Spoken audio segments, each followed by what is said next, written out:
بسم اللہ الرحمن الرحیم۔ گمنام ہیرو کے معزز ناظرین السلام علیکم۔ دوستو لائک ضرور کر دیا کریں، شکریہ۔ آئیے چلتے ہیں کہانی کی طرف۔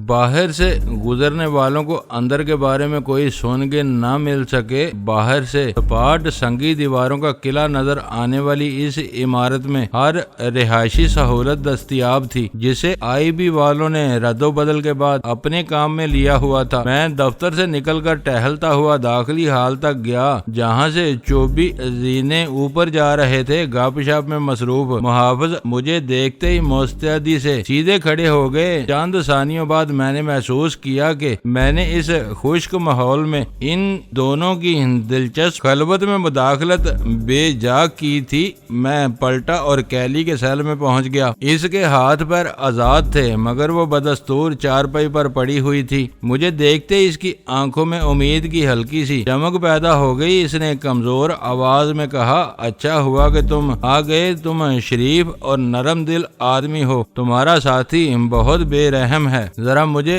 سہارا دے کر نیچے اتار دو، اس ڈھیلے بستر پر پڑے پڑے میری بوٹیاں دکھنے لگی ہیں۔ میرے لیے کھانا آنے والا ہے، میں نیچے بیٹھ کر کھانا چاہتی ہوں۔ میرے ایک سوال کا جواب دے دو تو تمہیں بستر سے اتارا جا سکتا ہے۔ میں نے کہا، میں تمہارے ساتھی کے ہر سوال کا جواب دے چکی ہوں، کچھ رہ گیا ہے تو تم بھی پوچھ لو۔ وہ تھکی تھکی آواز میں بولی۔ ڈیوڈ پاکستان میں کیا مشن لے کر آیا تھا؟ میں نے آہستگی سے پوچھا۔ میں بتا چکی ہوں کہ مجھے اس کی سرگرمیوں سے کوئی سروکار نہیں تھا۔ اڑتی اڑتی کچھ باتیں میرے کانوں میں پڑ جاتی تھیں، جن پر میں زیادہ دھیان نہیں دیتی تھی۔ مجھے اتنا اندازہ ہو گیا تھا کہ وہ یہاں ہیروئن کا کوئی چکر چلا رہا ہے اور ڈینی نامی کسی شخص کو مارنے کی فکر میں ہے۔ ڈینی تک پہنچنے کے لیے وہ دوسروں کے فراق میں بھی رہا ہوگا۔ میں نے اس سے تائید چاہی۔ میں اس بارے میں کچھ نہیں کہہ سکتی، ہمارے درمیان ایسی باتوں پر کوئی گفتگو نہیں ہوتی تھی۔ اس کی باتوں کا نچوڑ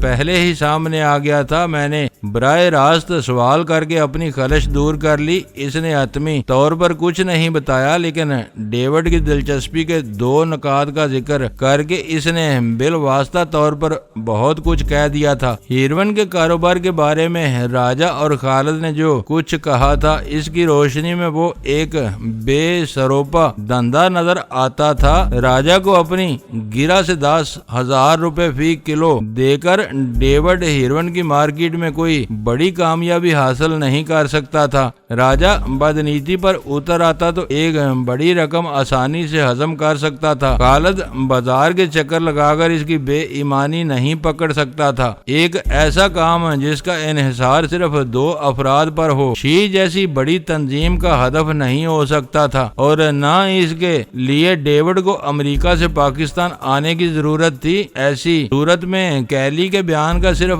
دوسرا نقطہ رہ جاتا تھا، جس کے بارے میں وہ خود زیادہ پر یقین نہیں تھی۔ میں دروازے کی طرف پلٹا تو کیلی نے میری وعدہ خلافی پر احتجاج کرتے ہوئے مجھے میرا وعدہ یاد دلایا۔ میں نے اسے بتایا کہ میں نے اسے بستر سے اتارنے کی بات ضرور کی تھی، یہ ہرگز نہیں کہا تھا کہ اسے خود بستر سے اتار دوں گا۔ مجھے معلوم تھا کہ کیلی کو کھانا کھلانے کے بعد بے ہوشی کی حالت میں آخر کار بستر سے اتارا بلکہ لے جایا جانے والا تھا۔ وہ جلا کر مجھے برا بھلا کہتی رہ گئی، مگر میں اس کی کسی بات پر کان دھرے بغیر وہاں سے نکل کر دفتر کی طرف چل دیا۔ اس دوران میں جلال نے نک سے بات کر لی تھی۔ وہ 11 بجے کیلی کو لینے کے لیے کلفٹن کے ویران ساحلی علاقے میں پہنچنے والا تھا۔ مجھے نک کے بارے میں بات آگے بڑھانے کا موقع نہیں مل سکا، کیونکہ ایک گارڈ بند خاکی لفافہ لے آیا آئی بی کا آدمی صدف مینشن کے صدر دروازے پر ہی وہ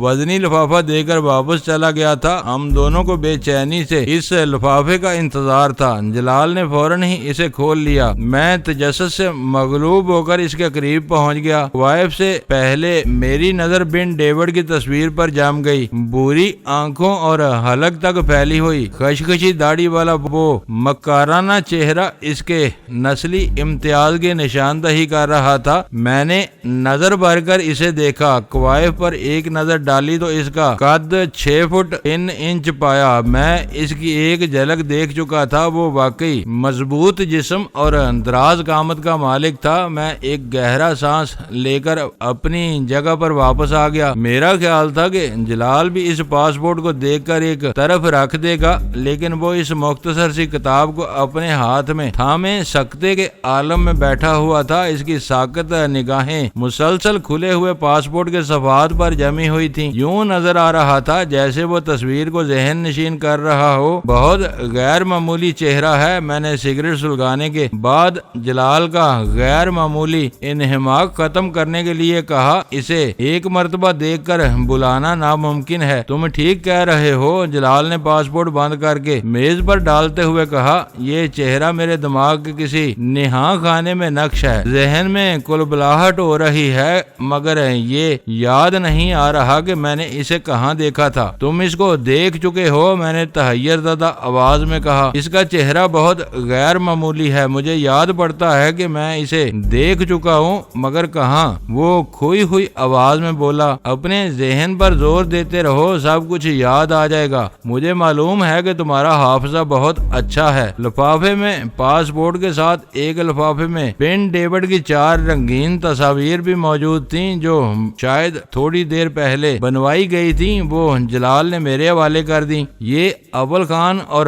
اپنے ساتھیوں کو دے دینا، اب کسی نہ کسی کو اس تک پہنچنا پڑے گا۔ حالات کی وجہ سے میرے ساتھی سوشل نہیں رہے۔ یہ تصویریں اول خان کے لیے زیادہ کارآمد رہیں گی۔ میں نے تصویریں دیکھ کر لفافہ اپنی جیب میں رکھ لیا۔ جیسے مناسب سمجھو دے دینا۔ مجھے ڈر ہے کہ جہانگیر کی دکان کو آگ لگانے کے بعد وہ چین سے نہیں بیٹھے گا، کوئی نہ کوئی تقریب کاری کرتا رہے گا۔ خرابی یہ ہے کہ اس کے سر پر امریکیوں کا ہاتھ ہے۔ تم نے دیکھ لیا کہ وہ کیلی کے بارے میں کتنے بے چین ہو رہے تھے۔ ابھی نک خوش ہو گیا ہوگا۔ میری پیشکش پر وہ حیران ہو گیا تھا۔ اسے یقین نہیں آ رہا تھا کہ ملاقات کے چند گھنٹوں بعد میں کیلی کو اس کے حوالے کرنے پر آمادہ ہو گیا تھا۔ وہ یہاں بیٹھے اپنے محکمے کی نمائندگی کر رہے ہیں۔ مجھے حیرت ہے کہ تم ان سے متعارف نہیں تھے۔ ان دونوں کے نام میرے ریکارڈ پر ہیں۔ مجھے ان کی سرگرمیوں کی رپورٹیں بھی ملتی رہتی ہیں، لیکن کبھی ان سے ملاقات ہونے کی نوبت نہیں آئی تھی۔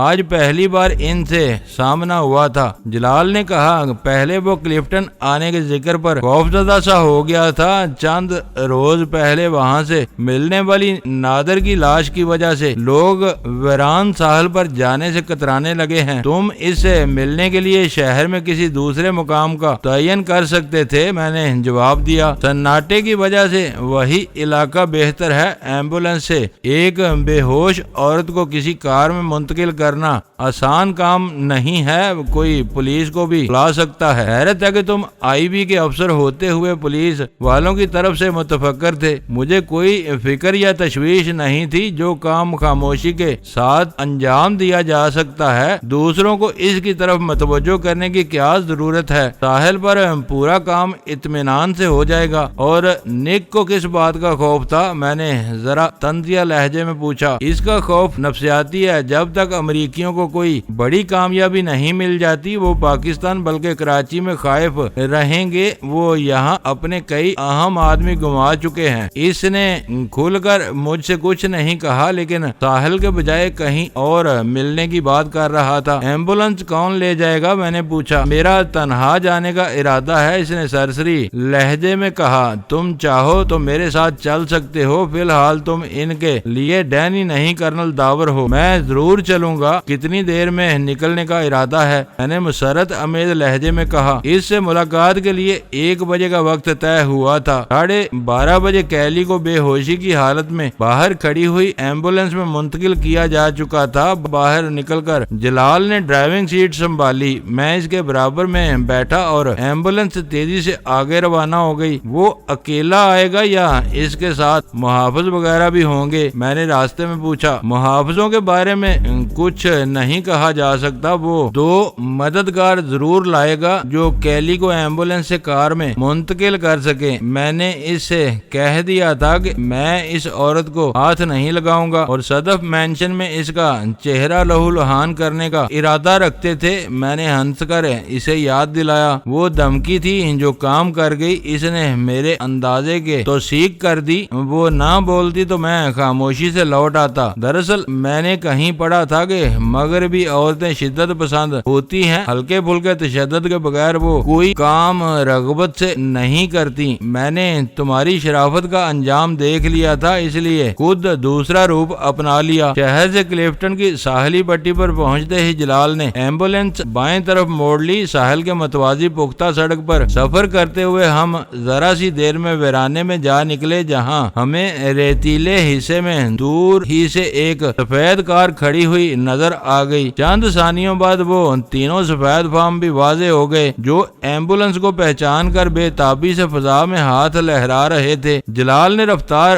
کم کر کے ایمبولینس کو پختہ سڑک سے ریتیلے راستے پر اتارا۔ اس کا رخ سفید کار کی طرف تھا۔ نک وہاں کثرتی بدن والے 2 سادہ پوش شام پتروں کے ساتھ کھڑا ہوا تھا۔ ان دونوں کے چہروں سے ظاہر ہو رہا تھا کہ وہ عام آدمی نہیں، پیشہ ور لڑاکا تھے جو کسی برے وقت میں نک کی مدد کر سکتے تھے۔ ہم دونوں ایمبولینس کا انجن بند ہونے پر نیچے اتر آئے۔ جلال کے اشارے پر نک نے اپنے دونوں آدمیوں کو تیزی سے کام مکمل کرنے کی ہدایت کی اور وہ ایمبولینس کے پچھلے حصے کی طرف متوجہ ہو گئے۔ نک دونوں ہاتھ پتلون کی جیبوں میں ڈالے اطمینان سے ہمارے ساتھ کھڑا رہا۔ مجھے حیرت ہے کہ تمہاری پولیس نے رات کو کیلی کو پکڑا اور اب وہ تمہارے لیے نکارہ ہو چکی ہے۔ کیا اس نے اتنی آسانی سے سب کچھ اگل دیا؟ نک بولا۔ کیلی ایک جنس دتا لڑکی ہے جو بن ڈیوڈ کی مردانہ وجاہت اور طاقت کی دیوانی ہے، جلال نے بے پرواہی سے جواب دیا۔ اس کی بے سروپا باتوں میں سر کھپانا فضول تھا۔ بن ڈیوڈ یہ کون ہے؟ نک کے ہونٹوں سے سرسراتی ہوئی آواز ابری جس سے حیرت سے زیادہ بے یقینی جھلک رہی تھی۔ آئی مین پاسپورٹ کے مطابق وہ اسی نام پر پاکستان میں داخل ہوا ہے۔ شاید جلال نے فون پر نک کو آئی مین کے بارے میں کچھ نہیں بتایا تھا۔ اس کا پاسپورٹ تمہیں کہاں سے مل گیا؟ نک پر گویا حیرتوں کے پہاڑ ٹوٹے پڑ رہے تھے۔ میرے آدمیوں نے فالکن ہاؤس کے کچن سے دونوں پاسپورٹ برآمد کر لیے تھے۔ میرے استفسار پر کیلی نے بھی اسی مقام کی نشاندہی کی۔ وہ ایک بڑا سچ تھا۔ میں نے اس کی ہر بات پر اعتبار کرتے ہوئے اسے رہا کرنے کا فیصلہ کر لیا۔ جلال نے سچ میں جھوٹ کی آمیزش کرتے ہوئے جواب دیا۔ تم نے اس سے یہ تو ضرور پوچھا ہوگا کہ ڈیوڈ فالکن ہاؤس سے فرار ہو کر کہاں گیا ہے؟ نک نے پر اشتیاق لہجے میں پوچھا۔ وہ کچھ نہیں بتا سکی۔ ڈیوڈ ایک آوارہ بمرہ ہے، وہ آزاد کلی کا رس چوستا رہا۔ ساتھ سر پر آیا تو کہیں اڑ گیا۔ ہو سکتا ہے کہ وقت ملنے پر وہ دوبارہ کیلی کو تلاش کر لے۔ کیلی کو اپنی قید میں رکھ کر تم ڈیوڈ کو اپنے کسی جال میں پھانس سکتے تھے، نک نے کریدا۔ وہ میری اور تمہاری طرح ایک سیکرٹ ایجنٹ کا مزاج رکھتا ہے۔ جلال نے اس کی آنکھوں میں دیکھتے ہوئے ایک ایک لفظ پر زور دے کر کہا۔ اس کے لیے اپنی حفاظت ہر چیز پر مقدم ہے۔ وہ بھول کر بھی ادھر کا رخ نہ کرتا جہاں کیلی کو رکھا گیا تھا۔ وہاں آنے والے مارے جاتے ہیں مگر اپنی مرضی سے واپس نہیں جاتے۔ اسی لیے تم چاہتے ہو کہ کیلی کو فی الحال پاکستان سے باہر نہ نکالا جائے۔ ہو سکتا ہے کہ کیلی کی آزادی ڈیوڈ کو دوبارہ اس کی طرف راغب کر دے۔ یہ بھی ایک حکمت عملی ہو سکتی ہے۔ ہم اس کو ہر قیمت پر پکڑنے کی کوشش کریں گے۔ جلال نے اسے ڈراوا دیا۔ ہم کیلی کو غیر معینہ مدت تک اپنا مہمان نہیں رکھ سکتے۔ اس کے زخم مندمل ہوتے ہی اسے آزاد کر دیں گے۔ اس پر تو تمہیں کوئی اعتراض نہیں ہوگا۔ جب تک وہ پاکستان میں رہتی ہے ہمیں کسی بات پر اعتراض نہیں ہوگا۔ میں ان دونوں کے قریب کھڑا سگریٹ پھونکتے ہوئے ان کی باتیں سن رہا تھا۔ کثرتی جسموں والے امریکیوں نے بہت آسانی کے ساتھ کیلی کو ایمبولینس کے اسٹریچر سے اٹھا کر سفید کار کی پچھلی سیٹ پر ڈال دیا تھا۔ وہ اہم کام مکمل ہو جانے کے بعد ہم کسی بھی لمحے واپس روانہ ہو سکتے تھے۔ ہم بھی اپنے طور پر اس سے پتہ کریں گے ڈیوڈ کہاں مل سکے گا۔ جلال جلال کے کسی مطالبے کے بغیر نک نے آج خود پیشکش کی، ہم کسی امریکی شہری کو یہ آزادی نہیں دے سکتے کہ وہ پاکستان میں رہتے ہوئے یہاں کے قانون کو پامال کرے۔ بس نک، اب ہمارے زخموں پر نمک پاشی نہ کرو۔ بن ڈیوڈ مجرم ہے اور جیک ایک ذمہ دار افسر تھا، اس نے ہمارے کس قانون کی پاسداری کی؟ جلال نے کاٹدار لہجے میں کہا۔ جو ہو گیا سو ہو گیا، کوشش کرنا کہ کم از کم سرکاری سطح پر ایسے واقعات کا عادہ نہ ہو۔ یہ معاملہ اتنا سیدھا نہیں ہے۔ اگر فالکن ہاؤس میں بن ڈیوڈ رپوش تھا تو پھر اس بات کی پوری تحقیقات کی جائیں گی کہ جیک اپنے 2 محافظوں کے ساتھ وہاں کیوں گیا تھا۔ وہ صرف گیا نہیں تھا، کیلی نے تصدیق کی ہے کہ وہ اسی شام فالکن ہاؤس میں مستقل رہائش کے ارادے سے منتقل ہوا تھا۔ جلال بولا، اس کی لاش پر موجود کپڑوں پر ایک نظر ڈال لینا، وہ شب خوابی کے لبادے میں مارا گیا تھا۔ اس کے کپڑے کیلی کی کہانی کی تصدیق کرتے ہیں۔ پہلے یہ دیکھنا ہوگا کہ کیلی کی باتوں پر کہاں تک اعتبار کیا جا سکتا ہے۔ نک نے مکاری سے بات ٹال دی۔ بن ڈیوڈ کے بارے میں کچھ کہنا محال ہے، لیکن جیک کی ہر بات کھل کر سامنے آ چکی ہے۔ وہ تم سے بڑا تھا، تم اس پر گرفت کرنے کے مجاز نہیں تھے۔ اس سے اوپر والوں کو یہ سب سوچنا چاہیے۔ میں زیادہ تفصیل دہرا کر صبح والی بدمزگی کا اعادہ نہیں کرنا چاہتا۔ نک نے خود بات چھیڑی تھی اور پھنس گیا تھا۔ جلال نے اسے راہ دی تو اس نے فوراً ہی مسافے کے لیے اپنا ہاتھ آگے بڑھا دیا۔ اوکے جلال، اب ہم چلتے ہیں، مجھے واپسی میں دیر ہو گئی تو سب فکر مند ہو جائیں گے۔ جیک کے واقعے کے بعد ہمارے سیکیورٹی چیک بہت بڑھ گئے ہیں۔ وہ تینوں اپنی کار میں تیز رفتاری سے روانہ ہو گئے۔ ان کے پیچھے ہماری ایمبولینس تھی۔ دونوں گاڑیوں کا درمیانی فاصلہ تیزی سے بڑھتا جا رہا تھا۔ اول خان کے آدمی ضرور اسے ڈھونڈ نکالیں گے۔ کھانے کی میز پر ویرا نے پورے وثوق سے اپنی امید ظاہر کی۔ لاکھوں کی آبادی میں کسی ایک آدمی کا کھوج لگانا اتنا آسان نہیں ہے۔ غزالہ نے بردباری سے اسے جتایا۔ وہ ویسے بھی اپنی رہنمائی سے بھاگتا ہے، کچھ روز کے لیے خاموشی سے گوشہ نشین ہو گیا تو اول خان کے آدمی جھک مارتے رہ جائیں گے۔ یہ زیادتی ہے، کھانے کے چکر میں تم نے اول خان کو فون نہیں کیا۔ وہ بے چینی سے تمہاری نک اور ٹام کے ساتھ میٹنگ کے نتیجے کا انتظار کر رہا ہے۔ سلطان شاہ نے ایک بالکل نئی بات چھیڑ دی۔ تمہاری طویل غیر حاضری میں وہ 2 مرتبہ فون کر چکا ہے۔ اسے تشویش تھی کہ تم کہاں رہ گئے ہو۔ کھانے کے بعد میں سب سے پہلے اسے فون کروں گا اور وہ یہاں دوڑا چلا آئے گا۔ میں نے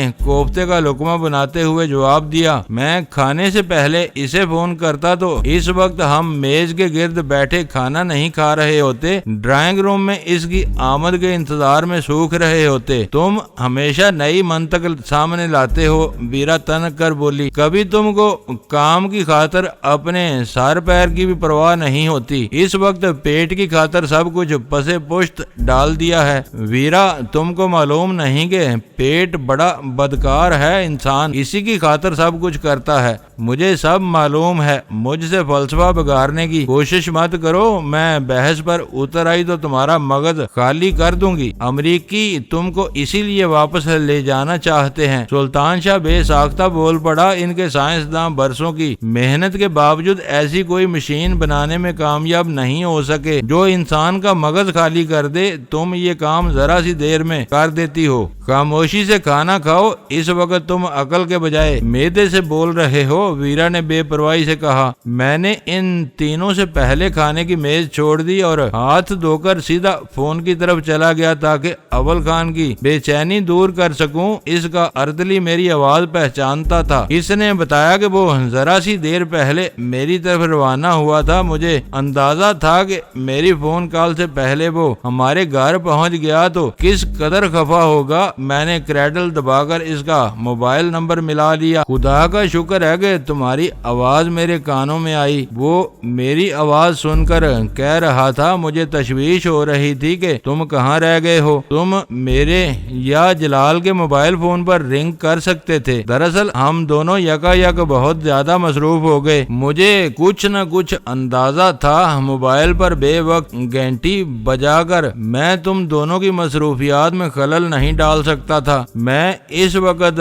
تمہاری طرف آ رہا ہوں، یہ بتاؤ کہ میٹنگ کیسی رہی؟ اتنی کھلی باتیں ہوئیں کہ ہاتھا پائی ہوتے ہوتے رہ گئی۔ میں نے ہنس کر کہا، جلال نے بر وقت بات بگڑنے سے بچا لی۔ اس سے بڑی خبر یہ ہے کہ آئی مین کا پاسپورٹ جلال کے قبضے میں آ گیا ہے۔ اس کی مدد سے بن ڈیوڈ کی بہت سی رنگین تصاویر بنوا لی گئی ہیں جو اب تک آئی بی کے فیلڈ اسٹاف میں پھیلائی جا چکی ہوں گی۔ ویری گڈ، ایک آدھ تصویر تم بھی لے لینا، ہو سکتا ہے کہ اس بار ایس ٹی ایف والوں کے ستارے یاوری کر جائیں اور وہ ہمارے ہاتھ لگ جائے۔ اول خان کی آواز خوشی سے لبریز تھی۔ تم کو پاسپورٹوں سے ہی پتا چلا ہوگا کہ اس کا اصل نام بن ڈیوڈ ہے۔ میرے پاس اس کی ایک نہیں 4 تصاویر ہیں، بس تم آ جاؤ تو بات ہوگی۔ ذرا میری ایک خلش تو دور کر دو، اس کا نام کچھ یہودیوں جیسا لگتا ہے۔ وہ موساد کا آدمی تو نہیں ہے؟ اس کا پاسپورٹ امریکی ہے، امریکہ والے ہی اس کی پشت پناہی کر رہے ہیں، اور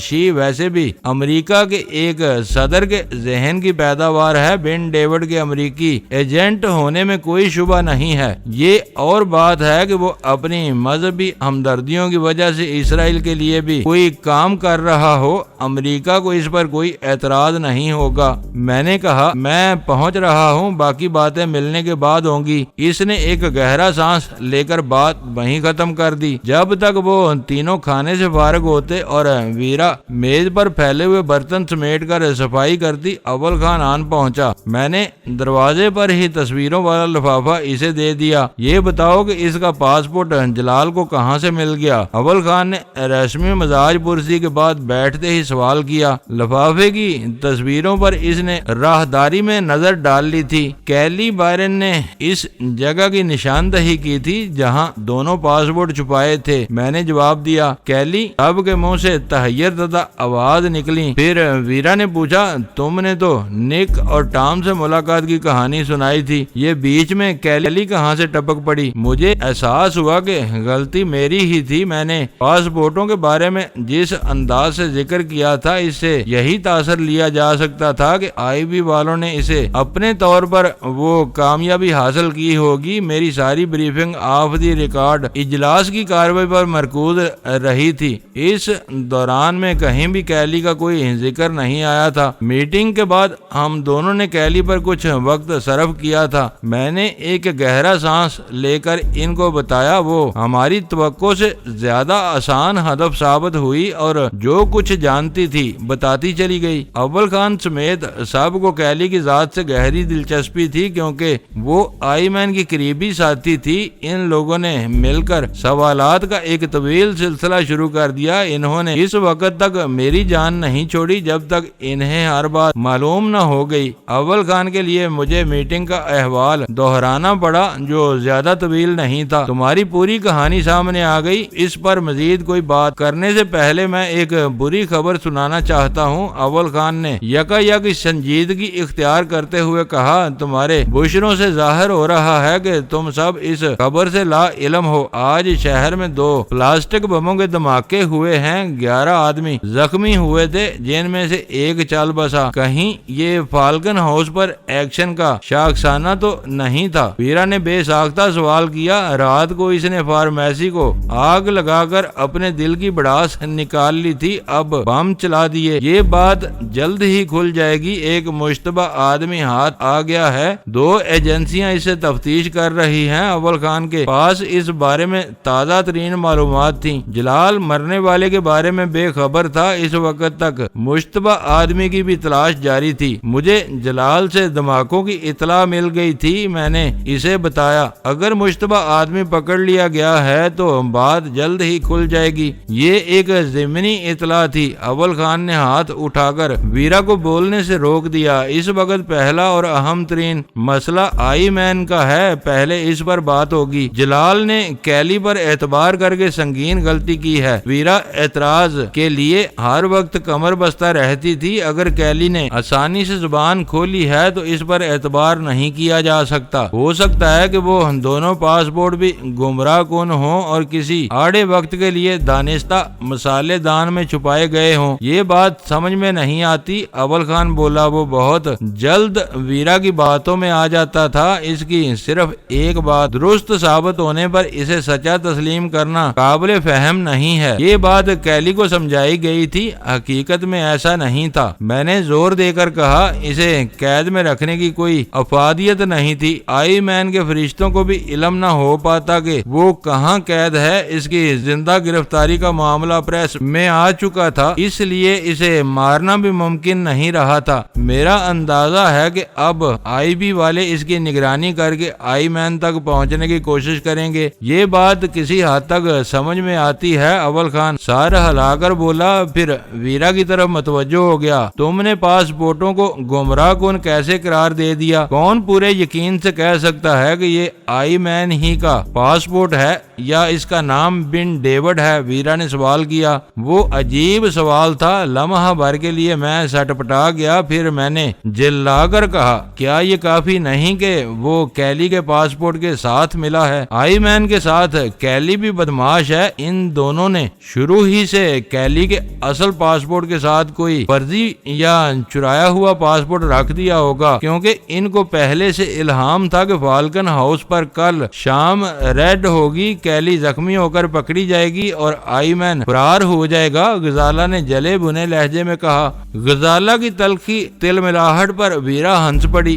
اپنے شوہر کی محبت میں تمہارا یہ غصہ قابل معافی ہے، لیکن ٹھنڈے دل سے سوچو، وہ یہاں غیر قانونی سرگرمیوں میں مصروف تھے۔ وہ جانتے تھے کہ کبھی ان کے پکڑے جانے کا بھی خطرہ ہے۔ کیلی عورت اور آئی مین کی محبوبہ ہے، وہ آسانی سے اپنی بے گناہی ثابت کر سکتی تھی اور کر چکی ہے۔ اس کے ساتھ آئی مین پکڑا جاتا تو سارا کھیل وہیں ختم ہو جاتا۔ اصلی اور نقلی پاسپورٹ میں کوئی فرق نہیں رہتا۔ آئی مین نے اس مفروضے پر کام کیا کہ وہ فرار ہونے میں کامیاب ہو جائے گا۔ کل وہ نکل گیا، کیلی کے سوا کسی نے اسے نہیں دیکھا۔ تم پاسپورٹ حاصل کر کے اپنی بغلیں پہ جا رہے ہو، تصویر کی نقلیں شہر میں بٹوا رہے ہو، یہ سب خوش فہمی ہے۔ ان دونوں نے تمہیں چکما دیا ہے۔ او خدایا! غزالہ نے دونوں ہاتھوں سے اپنا سر تھام لیا۔ فضول باتوں پر تم کس قدر سر کھپاتی ہو؟ اس قدر کھینچ تان کر اپنی بات ثابت کرنے کے بجائے تم یہ کیوں نہیں مان لیتی کہ بن ڈیوڈ ہی آئی مین ہے؟ آئی مین فالکن ہاؤس سے اچانک بھاگا تھا۔ میں نے ترشی سے کہا، یہ مانا جا سکتا ہے کہ وہ سلور آئی اور بیم گن اپنی جان سے زیادہ عزیز رکھتا ہے اور یہ دونوں چیزیں اپنے ساتھ لے کر بھاگ نکلا، مگر اس کا اصلی پاسپورٹ کہاں ہے؟ گھر ہی میں ہوگا یا پھر وہ اپنے ساتھ لے گیا ہوگا۔ ویرا بے پرواہی سے بولی، گھر میں کہاں ہوگا؟ پولیس اور ان کے بعد آئی بی والوں نے پورا گھر چھان مارا ہے۔ میرا پارا چڑھنا شروع ہو گیا۔ ان بیچاروں کو تو کیلی کی نشاندہی کے بغیر جعلی پاسپورٹ بھی نہیں ملا تھا۔ وہ اپنی بات پر اڑی ہوئی تھی۔ میں بنا کر رہ گیا۔ میرے پاس ویرا کی اس ہٹ درمی کا کوئی جواب نہیں تھا۔ اسی لمحے سلطان شاہ نے اس سے سوال کر ڈالا، تم نے یہ کیسے کہہ دیا کہ وہ پاسپورٹ اپنے ساتھ لے گیا ہوگا؟ اپنی محبوبہ کے ساتھ رات بسر کرتے ہوئے اس نے پاسپورٹ کیا اپنے آزار بند سے باندھا ہوا ہوگا؟ تم تینوں مل کر مجھے تاؤ دلانے کی کوشش کر رہے ہو۔ ویرا اپنی جگہ پر سیدھی ہو کر بیٹھ گئی۔ ٹھنڈے دل سے سوچو گے تو ہر بات تمہاری سمجھ میں آ جائے گی، مگر بھی سیاحوں میں ایسی چوڑی بیلٹ بہت مقبول ہے جس میں پاسپورٹ، ٹکٹ اور نقدی آسانی سے سما جاتی ہے۔ سستے ہوٹلوں میں راتیں بسر کرنے والے ان چیزوں کو ایک لمحے کے لیے بھی اپنے بدن سے الگ نہیں کرتے، کیونکہ ایسے ہوٹلوں میں چوریاں عام ہیں۔ دور جانے کے بجائے اپنے ملک سے جانے والے حاجیوں کی مثال لے لو۔ ان چیزوں کی حفاظت کے لیے وہ بھی ایسی بیلٹ استعمال کرتے ہیں۔ آئی مین بہت عیار اور چکنا آدمی ہے۔ وہ وقت سے پہلے خطرہ بانپ کر اپنی جگہ چھوڑ دیتا ہے۔ اس سے کوئی بھی احتیاط بعید نہیں ہے۔ ہم اس کے بارے میں آسانی سے نتائج اخذ نہیں کر سکتے۔ سب کو سانپ سونک گیا۔ ویرا نے ذرا سی دیر میں بازی الٹ کر رکھ دی۔ آزادی تھی اس کے دلائل میں جان تھی۔ سب سے بڑی مشکل یہ تھی کہ آئی مین کے اصل نام اور چہرے کی شناخت کے لیے ہمارے سامنے کیلی کے سوا کوئی نام نہیں تھا۔ اگر ویرا کے شبہات درست تھے اور